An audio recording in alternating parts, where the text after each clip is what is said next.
I found lubricant and men's pills in my husband's gym bag. I didn't argue. I swapped them with brilliant green mixed with pepper spray. He and my sister came home covered in green after their family visit. But the worst part was still to come. Hello everyone. Thank you for being here with me today. Before I begin my story, I'd love to know which city you're joining us from. Please feel free to share in the comments. Now, let me take you into this story. You think you know a person. You think you've built a life. A real, solid, predictable life. You think you know your own family, the people you share blood with. And then one Tuesday, you're just trying to do a load of laundry and you find out your entire world is built on a lie. It's funny, the things that stick with you. The details. It was a Tuesday morning, 9:15 a.m. I remember because I always do the deep cleaning on Tuesdays. I'm Brenda, by the way. I'm 52 years old, or I was at the time. I live in a little town in Ohio where everyone knows everyone's business, which becomes important later. You know the kind of town. We still have a main street. We still have a parade on the 4th of July. I'm a pharmacist. Not just at the local CVS, though I did my time there. For the last 10 years, I've been a compounding pharmacist. I own my own small shop, Main Street Compounding. It's quiet. People come to me when the big box drugs don't work. When their kid is allergic to the red dye in an antibiotic, or when a patient needs a specific dose that a factory doesn't make. I make things. Custom formulas, special dosages. My hands are steady. My measurements are precise. Methodical. That's the word people use for me. Predictable Brenda. I label my leftovers. My spice rack is alphabetized. I balance my checkbook, by hand, on the 1st of every month. I like order. I find comfort in it. My husband, Mark, he was the opposite. Or so I thought. He was the fun one. The guy who told the jokes at parties, the one who always wanted to go out. He worked in insurance, a big regional manager. Always on the road, always at a conference. We'd been married 22 years. A long time. A good, solid, predictable time. I thought. So, this Tuesday, I'm gathering the laundry from the mudroom. I'm smelling coffee from the pot I just brewed. It's a normal day. The sun is coming through the window over the sink. Mark's gym bag is on the floor, right where he'd left it. It was a nice bag, a black Tumi, one I'd bought him for his 50th birthday. It cost a fortune. But it smelled. You know, that sour, I forgot about my damp towel for 3 days smell. I figured I'd be a good wife. I'd wash his gym clothes, and the bag itself probably needed a cycle. I unzipped the main compartment. Pulled out the damp towel, his running shoes, a pair of shorts I didn't recognize. They weren't his usual gray ones. They were flashier. Black with a red stripe. I didn't think anything of it. And then I saw it. A little side pocket, one he always kept zipped. For my keys and wallet, Bren, he'd say. Keeps them separate. I'm not a snooper. I want to be very clear about that. I have never, in 22 years, gone through his things. I trusted him. Or maybe, and this is harder to admit, maybe I just never had a reason to look. I was comfortable in my predictable world. But the zipper, it wasn't closed all the way. It was just open. A tiny crack. And I saw something black and shiny inside. I don't know why I did it. Maybe it was the shorts. Maybe it was just a feeling. A cold spot in the middle of a sunny kitchen. My fingers went to the zipper, and I pulled it open. Inside, there was a bottle of premium personal lubricant. The expensive kind, with the sleek, modern, silver bottle. The kind you don't buy at the drugstore, the kind you have to order online. Next to it, a box of condoms. The non-latex, bearskin kind. The expensive ones. I stood there, in my mudroom, the smell of coffee in the air, the washing machine humming behind me, holding this evidence. And my first thought wasn't, who is she? My first thought, the pharmacist in me, was, I'm not allergic to latex. But I am allergic to non-oxynol 9. The spermicide on most other kinds. It gives me a terrible rash. We'd had this conversation, Mark and I, years ago. It was a whole thing. He made a big deal about it, finding the one kind I could use. Only the best for you, Bren, he'd said. These condoms, they weren't for me. That lubricant, it wasn't for me. My knees felt weak. I had to lean against the wall. Most women would have thrown them. Most women would have cried, or screamed, or maybe driven to his office and made a scene. I didn't. My hands were perfectly steady. I picked up the bottle of lubricant. I turned it over in my hand. It was barely used. I read the ingredients. I checked the expiration date. It was a habit. I felt something cold and calculating settle in my chest, right where the panic and the heartbreak should have been. It felt heavy. Like a block of ice. I put the bottle back. I put the box of condoms back. I zipped the pocket, slowly. I put the Tumi gym bag on the counter. I finished sorting the whites and the darks. I started the load of laundry. The evidence could wait. First, I had to finish my chores. I sat at the kitchen table for a long time, just staring at the washing machine. The hum of the spin cycle was the only sound. Who was she? A woman from his office? That new assistant he was always talking about? Someone from the gym?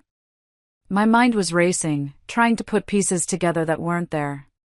Then I saw his iPad on the counter, plugged into charge. Mark always called me his IT department. He wasn't good with technology. Bren, the iPad's slow again. Bren, how do I clear the storage? Bren, can you update my apps? I knew his password.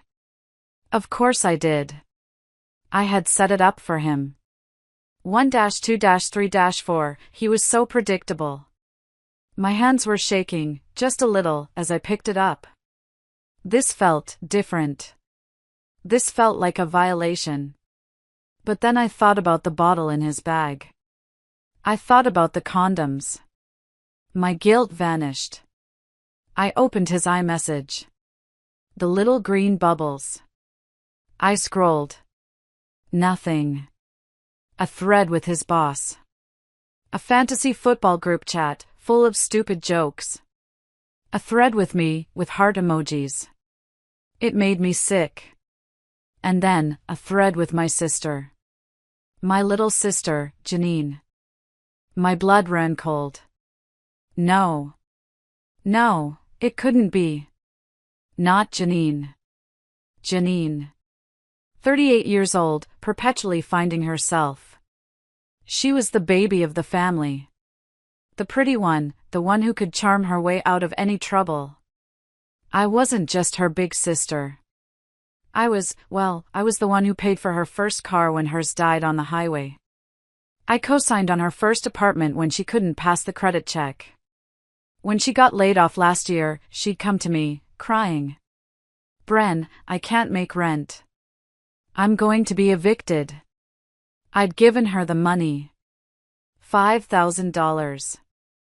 It was from the inheritance our grandmother had left us. We were supposed to split it, but I'd been fine, my pharmacy was doing well. I'd given Janine my half. Just until you get on my feet, big sis, she'd said. You're a lifesaver. I opened the thread. I told myself it was nothing. I was just being paranoid. At first, it was normal. Hi. How's Bren? Tell Mark I said hi. Are you guys coming for Easter? But I scrolled back. Weeks. Months. The tone started to change. The messages got sent later at night. Can't wait for our trip. Heard from the boss today? The boss. That was me. That was their little nickname for me. And then I saw the emojis. A winking face. A chili pepper. A little drop of water. And then, a text from Mark, sent just 2 nights ago, while I was asleep in our bed, right next to him. She's so predictable. She'll never know. And Janine's reply, I know. It's what makes it so fun. The coffee cup I was holding slipped from my hand. It shattered on the tile floor. Hot coffee splashed all over the counter, all over my hands. I didn't even feel the burn. I felt sick.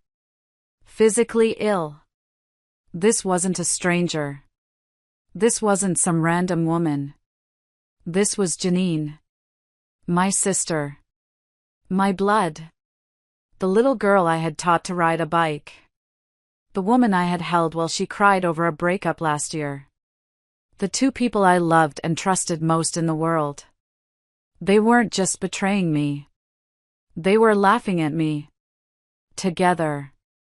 And then I saw it. The most recent message. From Janine, just this morning. Tickets booked for my college reunion trip. Same weekend as your conference. It's perfect.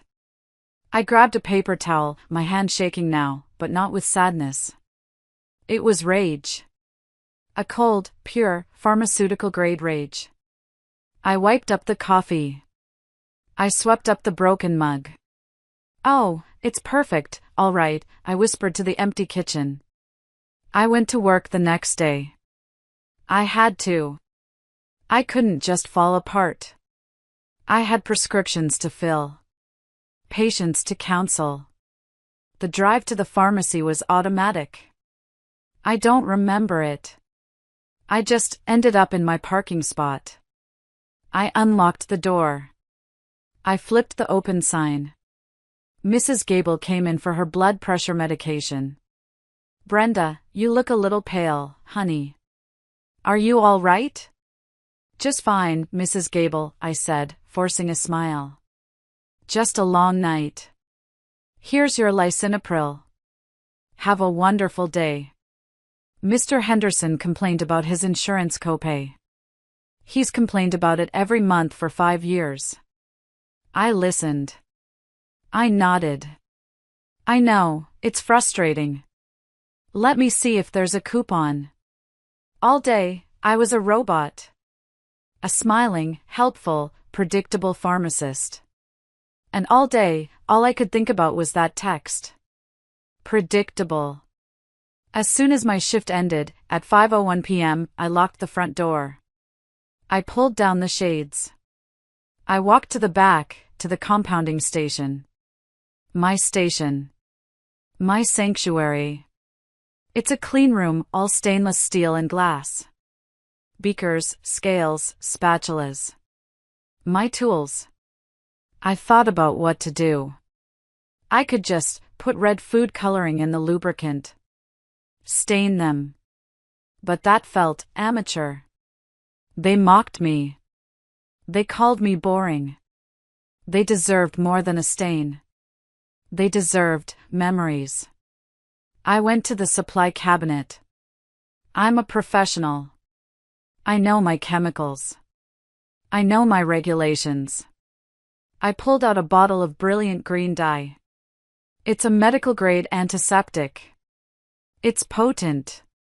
We use it sometimes for fungal infections in very, very small, diluted amounts. It also has the unfortunate side effect of staining skin. And not just for a day or two. It bonds to the skin cells. It doesn't wash off. It has to wear off, as your skin naturally exfoliates. It could take weeks. A beautiful, vibrant, alien green. But a stain wasn't enough. They called me predictable. I wanted spice. I went to the locked chemical cabinet. Capsaicin. Pure, unadulterated, pharmaceutical grade. The active ingredient in pepper spray. I'm not a monster. I knew the dosage. I wouldn't use enough to cause permanent, lasting damage. The lawyers, oh, I was already thinking about the divorce, the lawyers would call that assault. But I would use enough to create a 4-alarm fire. A level of discomfort that would be impossible to ignore.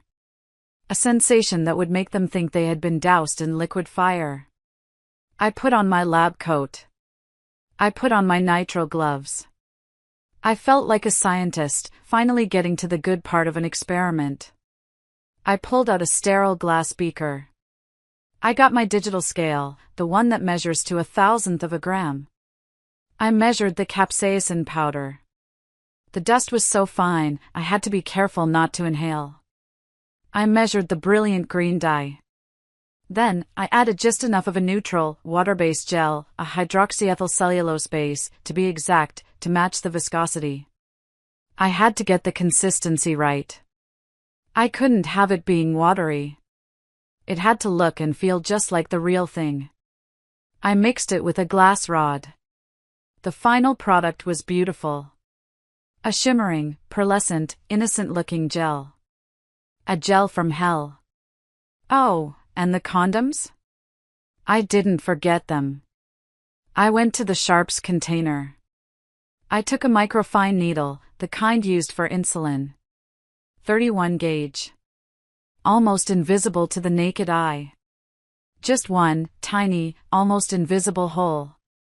Right in the tip of each and every one. Maximum unreliability, I muttered to myself. I almost giggled. It was the first time I'd felt a spark of joy in 24 hours. I cleaned my station.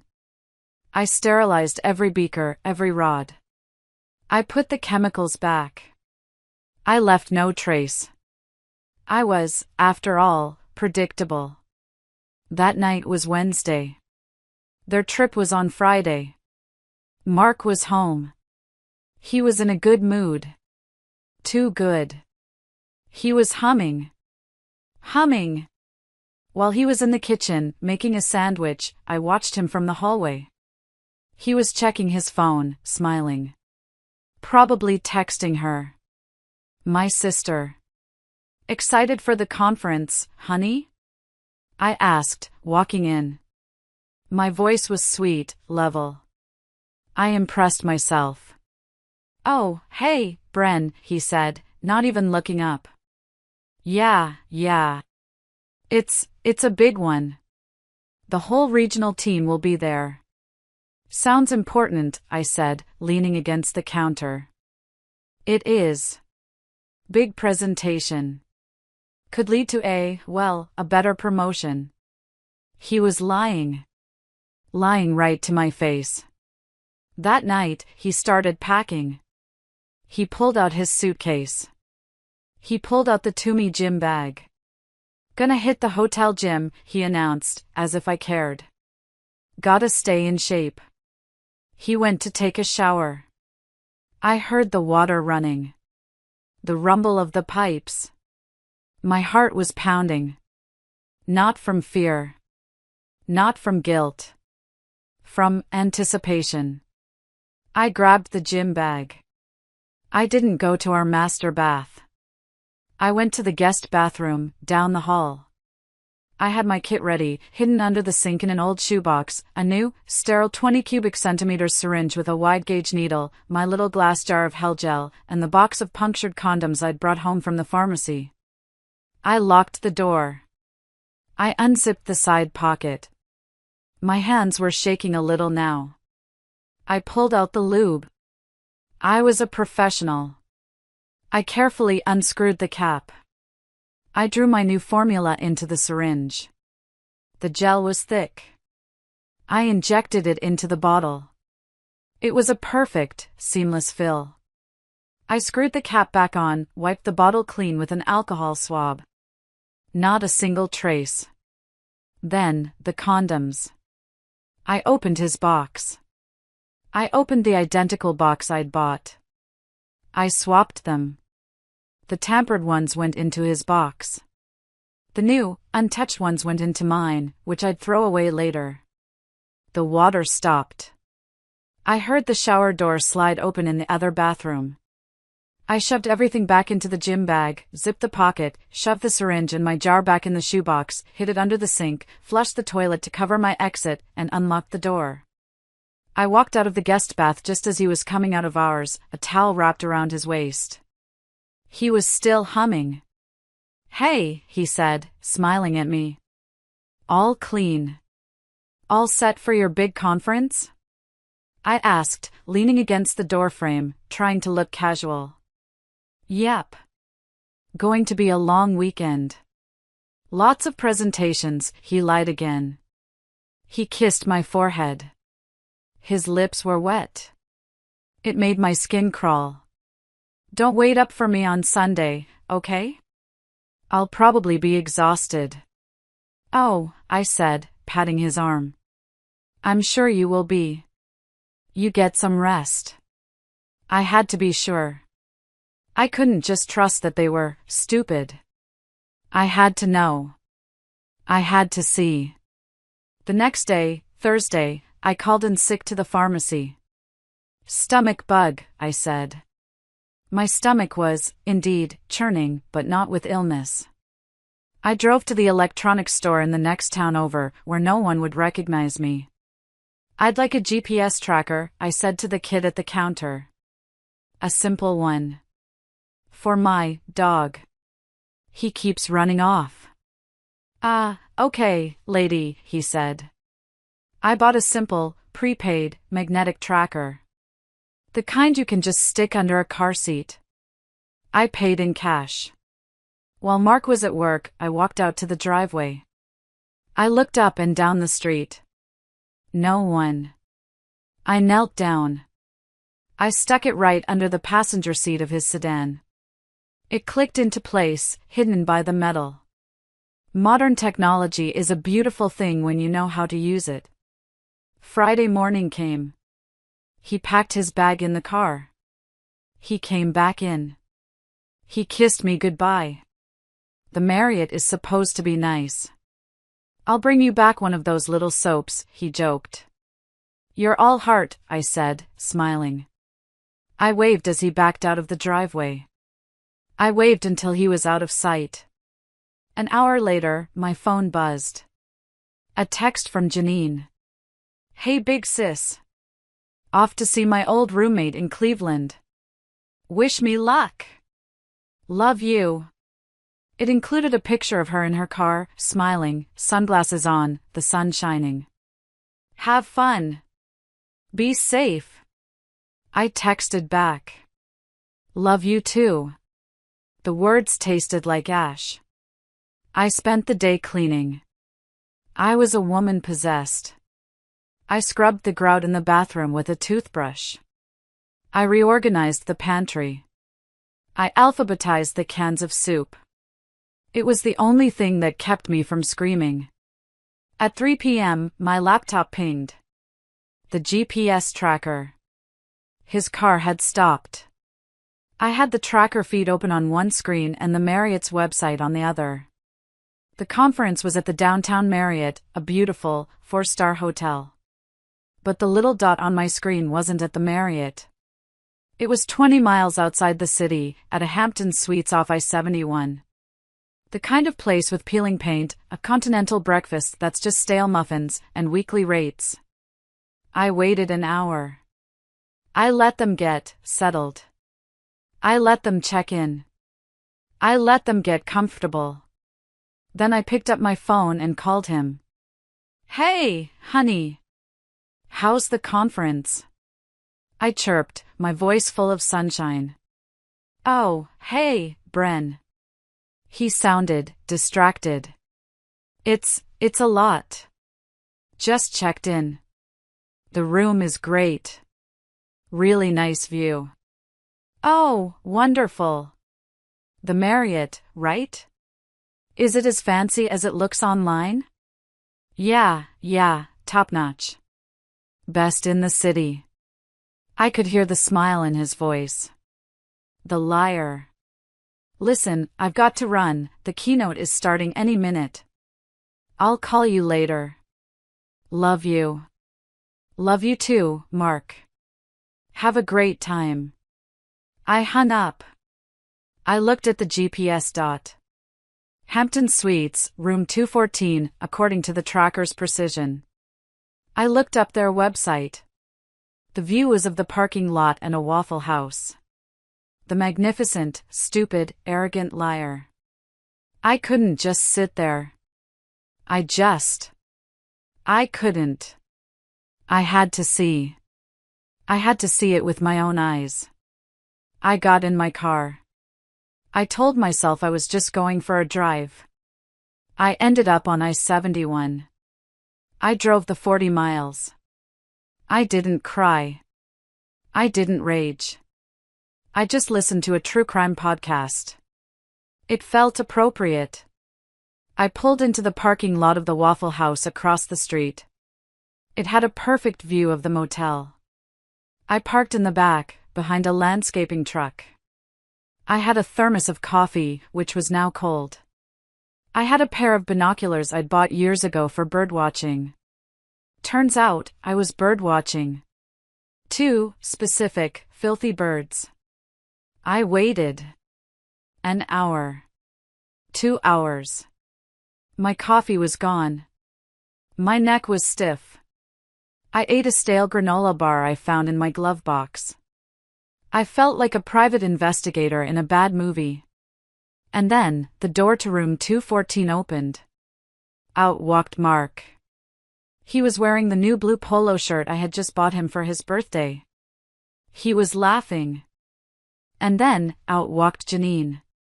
My sister. She was wearing a yellow sundress. I recognized it. It was one I'd pointed out at the mall last month. I'd said it was pretty. She'd told me it was too young for her. She'd used my inheritance money to buy a dress to wear while she slept with my husband. She wrapped her arms around his neck, and they kissed. Right there on the balcony. For the whole world, and me, to see. It wasn't a peck. It was a long, slow, movie star kiss.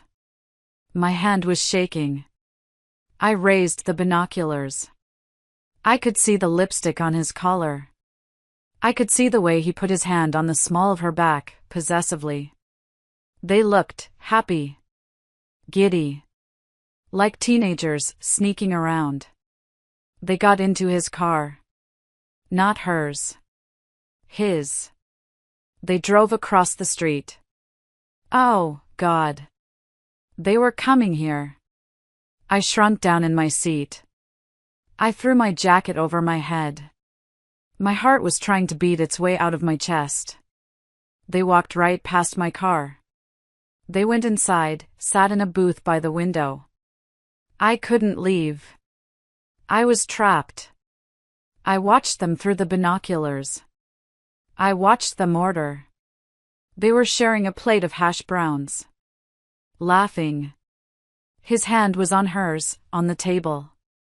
He ordered her hash browns scattered, smothered, and covered. His favorite. The way I always ordered them for him. My husband. And my sister. I sat there until they finished. Until they paid their bill, walked back across the street, his arm draped around her shoulder. Until they went back into room 214 and the light went out. I didn't feel sadness.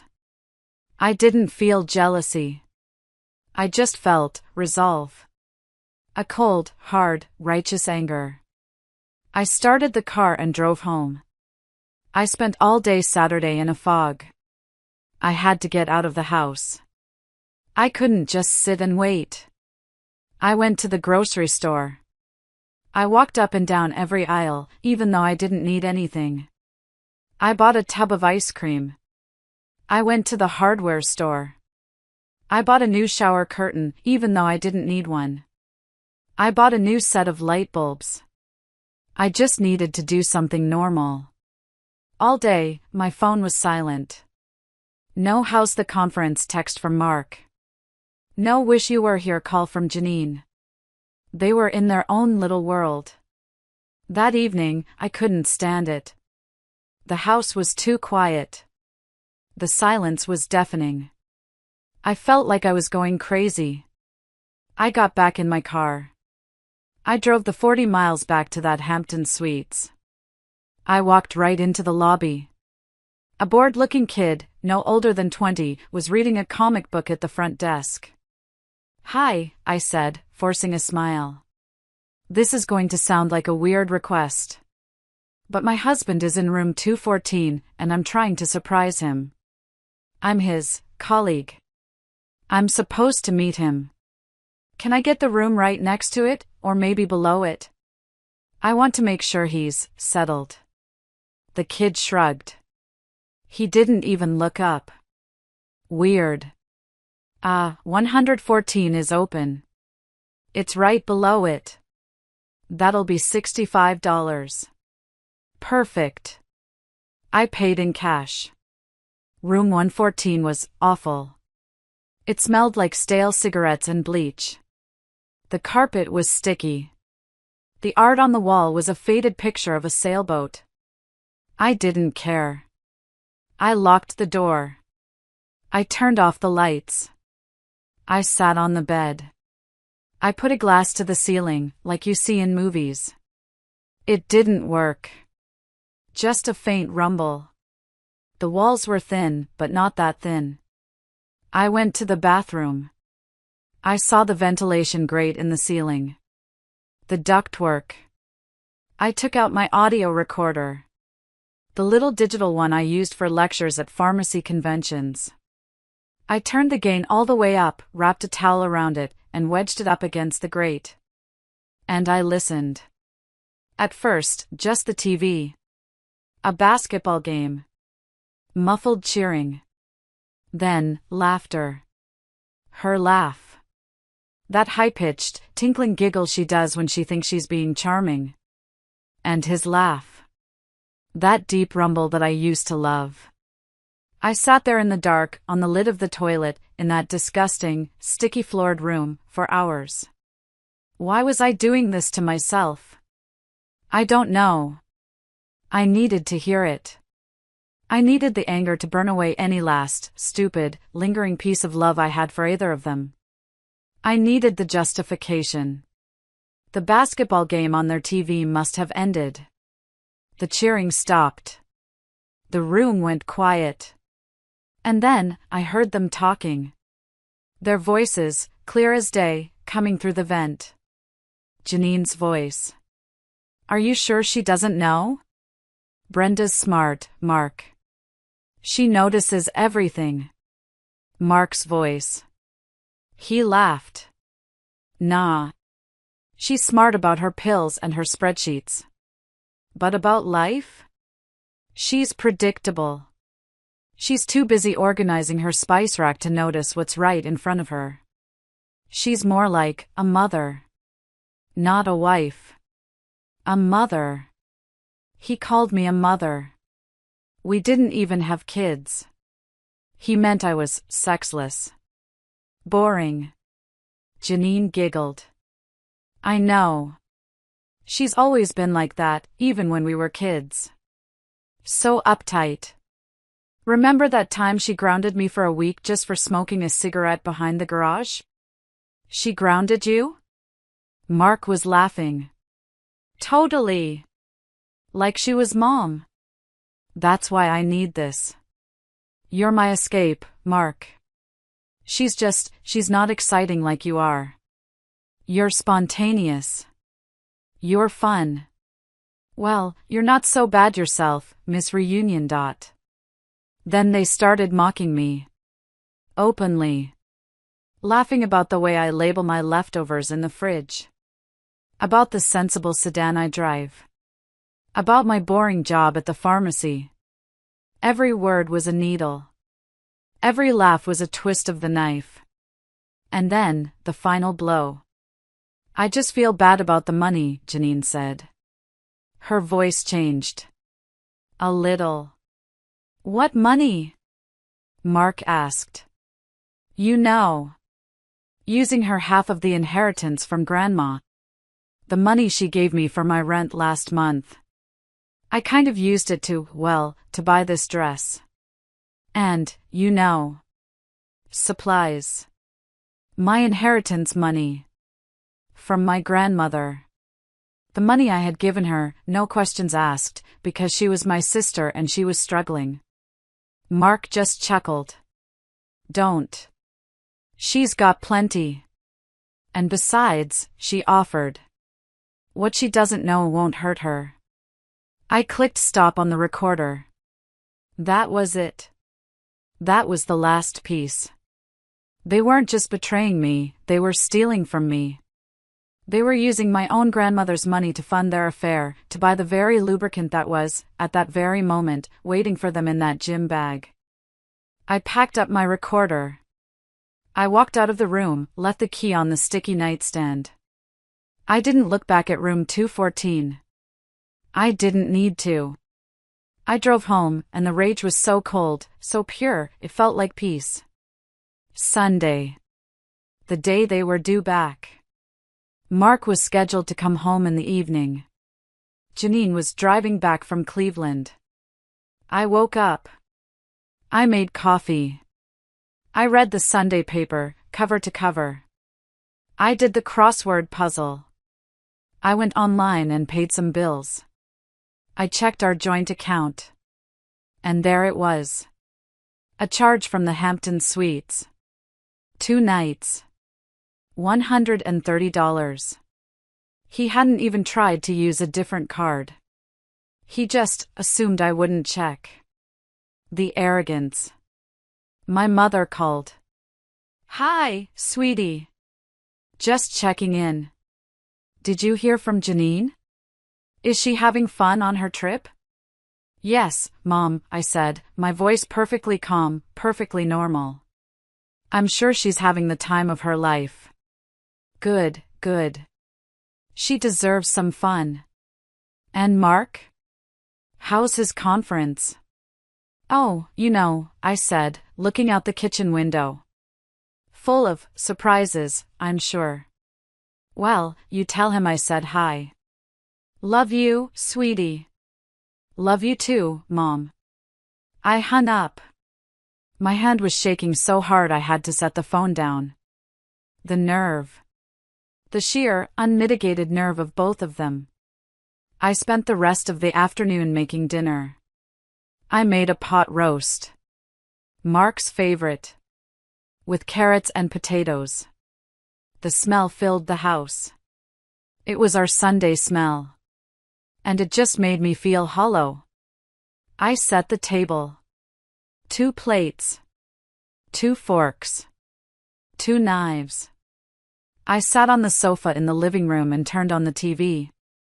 I wasn't watching it. I was just waiting. The clock ticked. 6 p.m. 7 p.m. He should have been home by now. The pot roast was getting cold. My phone was silent. I put the pot roast in the fridge. I cleaned the kitchen. 8 p.m. 9 p.m. I was starting to get worried. Not for him. For the plan. Did they decide to stay an extra night? Did they not use it? Did they see the color? Did they smell it? No. I'd been careful. The dye was odorless. The capsaicin, in that concentration, just smells medicinal. 10 p.m. 11 p.m. I fell asleep on the couch. The TV was still on, some old black and white movie I didn't recognize. I was startled awake by my phone ringing.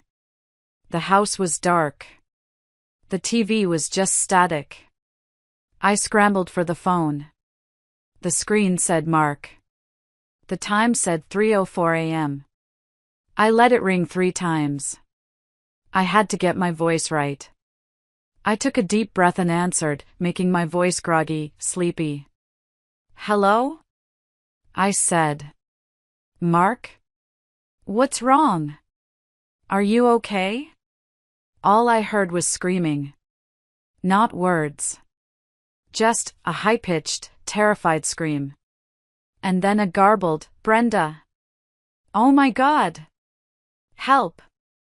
Help me! Mark, slow down. What is it? Where are you? I thought you were driving home." I'm at the hospital," he shrieked. "Mercy Hospital, outside Columbus. You have to come." "Oh God, it burns." I sat up. I was wide awake now. I played the part. The hospital? What happened? Did you get in an accident? Are you hurt? No. I don't know. It's. Brenda, it burns. It burns everywhere. What burns, Mark? I don't understand. I don't know. I think I'm having an allergic reaction. A chemical burn. And, Brenda. His voice dropped to a terrified whisper. Brenda, I'm green. What? What do you mean, you're green? I'm green. Like, green. Like the Hulk. My skin, it's green. And Janine is too. She's here too. We were. He'd done it. He'd admitted it. Janine? I said, injecting just the right amount of sleepy confusion into my voice. What's Janine doing with you? At 3 a.m.? At a hospital? I thought she was in Cleveland. There was a second of pure, unadulterated silence on the other end of the line. Just for a second. Then the panic took over again. Just come. Please. The doctors, they don't know what it is. They keep asking questions. Just get here. Please, Brenda. Okay, I'm getting my keys. I'm on my way. I hung up the phone. I sat there in the dark living room for a full minute. The static from the TV hummed. And then, I started to laugh. A real, deep, belly laugh. It was the best I'd felt in days. It was an hour's drive to that hospital. I took my time. I did not speed. I stopped at the all-night gas station. I filled my tank. I went inside. I bought a large coffee, black, and a blueberry muffin. I was in no hurry. I pulled into the Mercy Hospital ER parking lot at almost 5 a.m. The sky was just starting to turn gray. I walked in. The waiting room was mostly empty, just a few people sleeping in chairs. I went to the main desk. The nurse behind the glass looked like she'd been through a war. "Hi," I said, politely. "I'm here for my husband, Mark. I'm not sure his last name." "Mark Miller." The nurse looked up, her eyes red with exhaustion. She sighed. "The green one?" "I'm sorry?" "The green man," she said, tapping on her computer. "Yeah, he's back in treatment room 3. She squinted at the screen. "His sister-in-law is in room 4. Go on back." She gave me a look. "I've been a nurse for 20 years and I've seen it all, but this is a new one, look." I pushed through the double doors. And I saw him. He was sitting on an exam table. He was wearing nothing but a paper gown, open in the back. And he was green. I'm not talking about a pale, sickly green. I'm talking about a vibrant, electric, St. Patrick's Day on acid green. His face, his neck, his arms, his hands, his chest. Green. He was trying to explain something to a very tired-looking doctor who was holding a clipboard. "Mark?" I said. He turned. The look on his face. Oh, I will treasure that look until I die. It was a cocktail of terror and guilt and pure, pants-wetting humiliation. Brenda, he croaked. Thank God. Tell them. Tell them. I don't know. And then I heard it. A horrible, wailing sob from the next curtain over. I pushed past the curtain into room 4. There was Janine. She was worse. Her hair, her bottle blonde hair, was streaked with green, like some kind of punk rock nightmare. Her face was a mess of green dye and tears. She was clawing at her skin. It burns. It burns, she was screaming at a different nurse. She looked up and saw me. Brenda, she wailed. Thank God. You have to help us. Someone did this to us. It was the. I put my hand to my mouth. I widened my eyes. I summoned every bit of acting ability I had. Oh my God, I whispered. Janine? Mark? What were you two doing to get green? The doctor turned to me, grateful for a sane person. Ma'am, do you know if they were exposed to any industrial chemicals? We've tried scrubbing. This dye, it's not coming off. And the irritation is severe. It's some kind of capsaicin concentrate. Capsaicin? I asked, innocently. Like, from hot peppers? Exactly. Like from the hottest peppers in the world, the doctor said. I looked at Mark. I looked at Janine. They were both staring at me. Their green-stained mouths were open. The realization was dawning. I have no idea, I said to the doctor, shaking my head in confusion. I thought he was at a conference. And I thought she was in Cleveland. I turned back to them. My voice was pure, sweet poison. This is so strange. The two of you, together, in the middle of the night, covered in pepper, lube? Janine's mouth fell open. Mark just closed his eyes. Checkmate. They couldn't go home. The doctors, baffled and suspicious, insisted on keeping them for observation, mostly to manage the chemical burns on their most sensitive areas. They were a spectacle. Nurses kept walking by the rooms, checking vitals, trying not to stare. Doctors were bringing in medical students as a teaching case. But one person couldn't resist. A young orderly, pushing a cart of linens. He slowed down as he passed their rooms, which were side by side. His phone was out. I saw him. A quick click.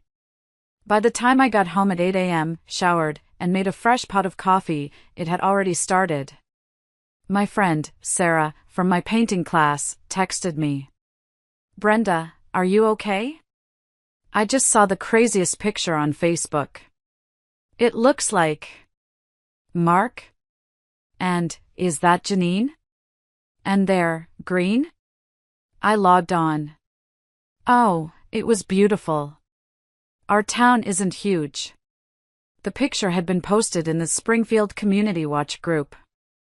Anyone know what happened at Mercy Hospital last night? 2 people came in covered in green paint. Looked like a smurf movie gone wrong. And then, the comments. That's not a smurf. That's Mark Miller from the insurance office. Wait, isn't that Janine? Brenda's sister? What were they doing together at 3 a.m.? I hear it was some kind of chemical spill at that motel off I-71. I hear it was a sex thing gone wrong. My cousin is a nurse there. She said they couldn't wash it off. By noon, they had a name. It was all over town. The Green Lovers. I sat back, sipping my coffee, and I watched. I watched the town tear them apart. I didn't have to lift a finger. I didn't have to spread a rumor. They had humiliated me in private, in the dark. I had simply given them the tools to humiliate themselves in public. Under the brightest, most fluorescent lights. You can imagine the scene, can't you? My husband and my sister, both of them bright green, not with envy but with my own special formula, becoming the laughingstock of the entire town. This was the moment my revenge truly started to pay off. If you are still listening to this, please help me out by liking this video and commenting the number 1 below, so I know you are amazing, and I understand that you're with me on this journey. Your support is a huge encouragement and cheers me on. Please comment the number 1 so I can recognize you, and now, listen as I tell you the rest of my story. Mark was discharged 2 days later. He had to sign himself out against medical advice. He was still green. Not the vibrant green. It had faded to a sickly, patchy, yellow-green. Like a diseased avocado. He looked awful. He must have taken an Uber, because I'd left him stranded. He used his emergency key to let himself into the house. I was in the kitchen, making a salad. Chopping cucumbers. The thwack thwack thwack of the knife on the cutting board was the only sound. "Brenda," he said. His voice was hoarse. "Mark," I said. I didn't look up. "You're getting green on the floor." "I can't believe you did this," he whispered. "Did what?" I said, moving on to the tomatoes. "Make a salad?" "I am. It's very good." "You know what you did?" His voice cracked. You poisoned us. You could have blinded us. You could have killed us." "Oh, please." I finally looked up, holding the knife. It was pharmaceutical grade. Non-toxic, just irritating. I'm a professional, Mark. If I'd wanted to kill you, you'd be dead. And it would be listed as natural causes. Now, are you going to stand there dripping, or are you going to get out? "It was Janine," he blurted out. The coward. She came on to me. She was relentless. After her last breakup. She was lonely. I was weak. I made a mistake. "A mistake?" I asked, putting the knife down. "Was it a mistake when you put her rent, my inheritance money, on our credit card? Was it a mistake when you lied about the Marriott? Was it a mistake when you sat in that motel room and called me predictable and a mother?"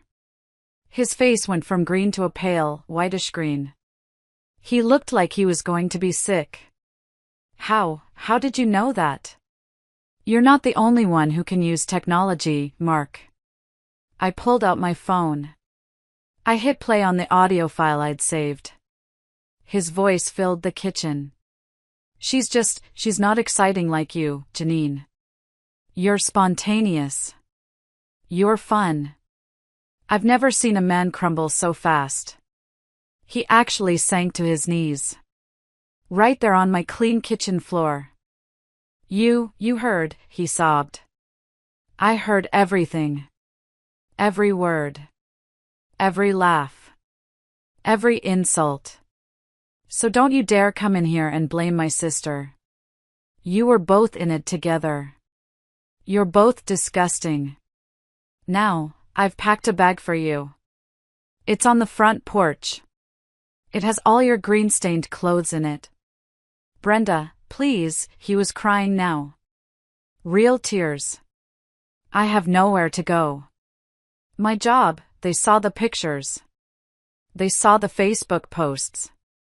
They suspended me pending an investigation. My salary. I have nothing. Please." "That sounds like a you problem, Mark. Not a me problem. Get out of my house." He left. But the drama wasn't over. Of course it wasn't. The next day, she showed up. Janine. She was also a lovely shade of pond scum green. She was wearing a hoodie and sunglasses, like some kind of fugitive. She didn't knock. She just barged in, using the key I'd given her years ago. "You ruined my life," she shrieked. The sunglasses were off. Her eyes were red and puffy. "Wow," I said, looking up from the sofa.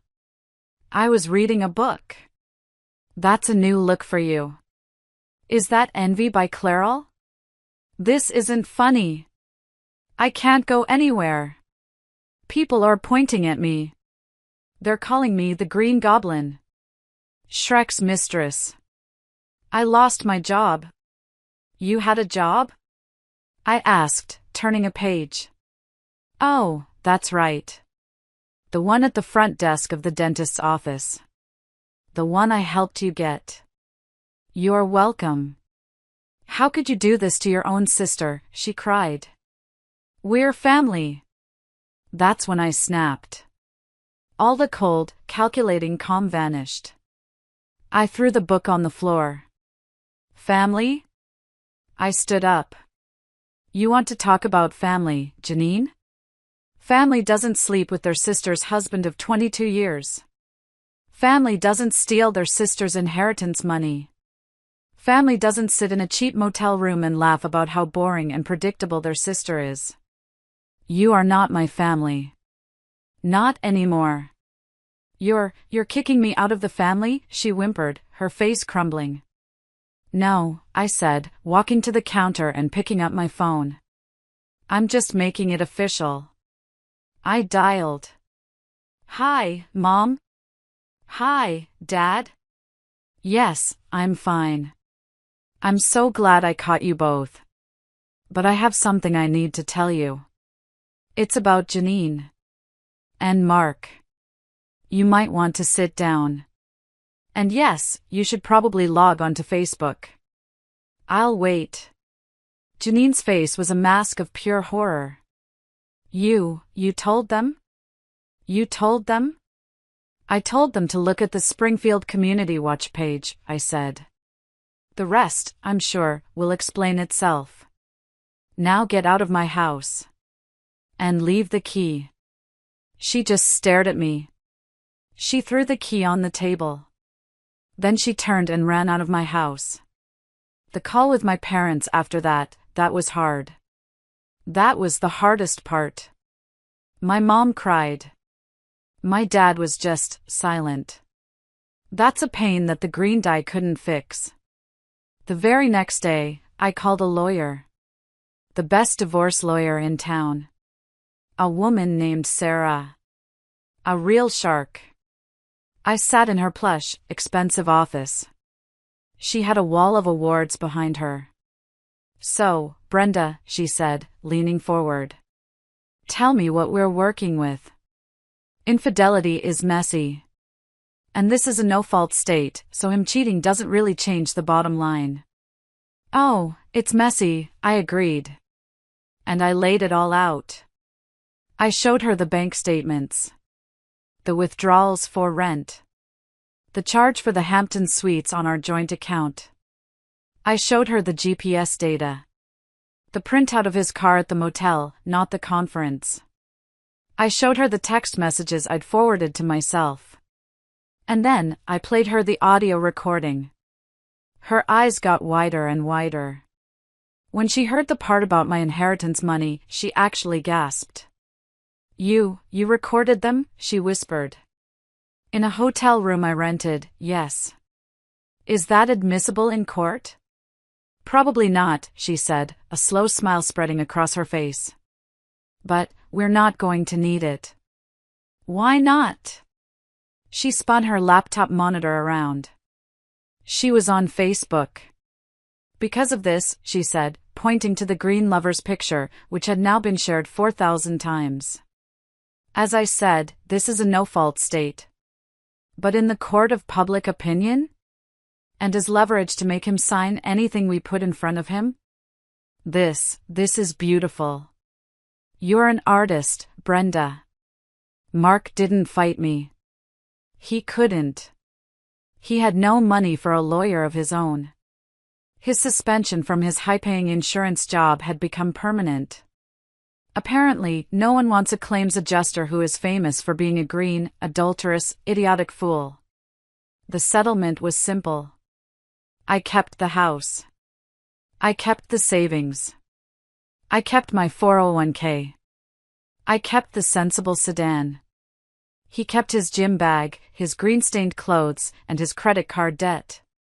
The divorce was finalized in record time. The first few weeks after he left, they were quiet. Too quiet. The house felt huge and empty. I had to change the locks. I called a local locksmith, a nice man named Gary. He came over, drilled out the old locks, and gave me a new set of shiny brass keys. "There you go, ma'am," he said. Safe and sound. That one simple act, it felt like the first real step. Then I had to deal with his things. I had only packed a bag. The rest of his life was still in my closet, in the garage. I didn't cry. I got methodical. I ordered boxes from Amazon. I spent a whole weekend packing. His golf clubs. His ugly sweaters. His fantasy football trophies. I put everything in the garage. I called Goodwill. They came with a big truck. The young man who took the boxes said, "This is a huge donation, ma'am." "Thank you." "You're welcome," I said. And watching that truck drive away, that felt better than the green dye. That felt like freedom. 6 months passed. Winter came and melted. The town, mostly, stopped talking about it. But every now and then, someone would come into the pharmacy to pick up a prescription and make a joke about not feeling green, and we'd share a quiet laugh. I started to live.